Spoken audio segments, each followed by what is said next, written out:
Oliver Twist by Charles Dickens. Chapter 2. Mr. Sowerberry's Shop. Here is the boy, said Mr. Bumble. Mr. Sowerberry looked at Oliver. Then he called his wife. This boy is very small, she said.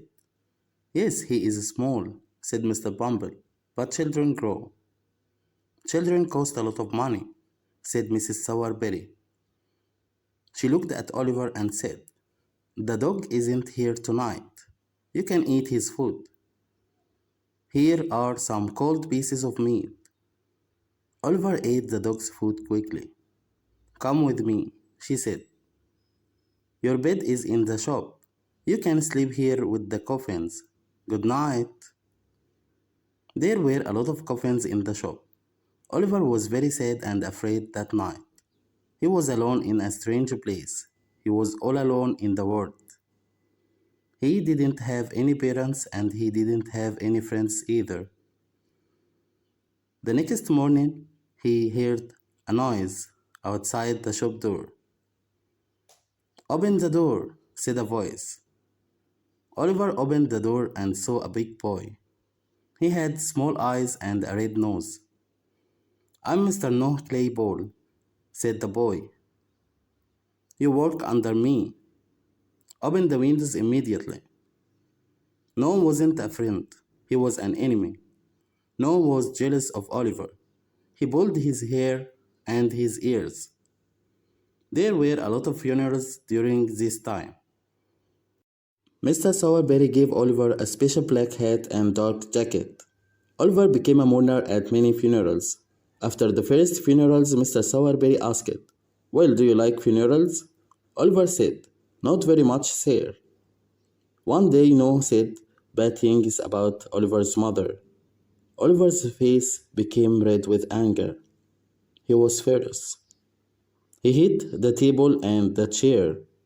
He hit No Clayball. He began beating him. No was bigger than Oliver, but Oliver wasn't afraid. Help! No cried. He's killing me. Mrs. Sowerberry and a servant came to the kitchen. Together they beat Oliver for a long time. Then Mrs. Sowerberry locked Oliver in a dark room. No went to call Mr. Bumble. Oh, Mr. Bumble, sir, cried No. Oliver wanted to kill me and Mrs. Sowerberry. Please come with me. When Mr. Bumble and No arrived at the shop, Mr. Bumble cried, Oliver, I want to go out, cried Oliver from the dark room. Do you know this voice, Oliver? Asked Mr. Bumble. Yes, answered Oliver. Aren't you afraid? Asked Mr. Bumble. No, said Oliver in a courageous voice. Mr. Bumble was surprised. He's crazy, said Mrs. Sowerberry. No, he is not crazy, said Mr. Bumble. It's the meat. What? Said Mrs. Sowerberry. It's the meat.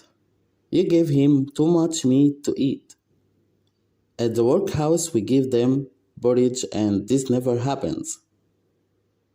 When Mr. Sowerberry came home, he beat Oliver too, but he forgot to lock the door.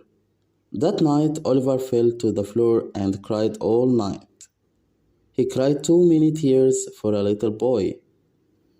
Early the next morning, he put a few clothes in a handkerchief. Then he quietly left Mr. Sowerberry's shop.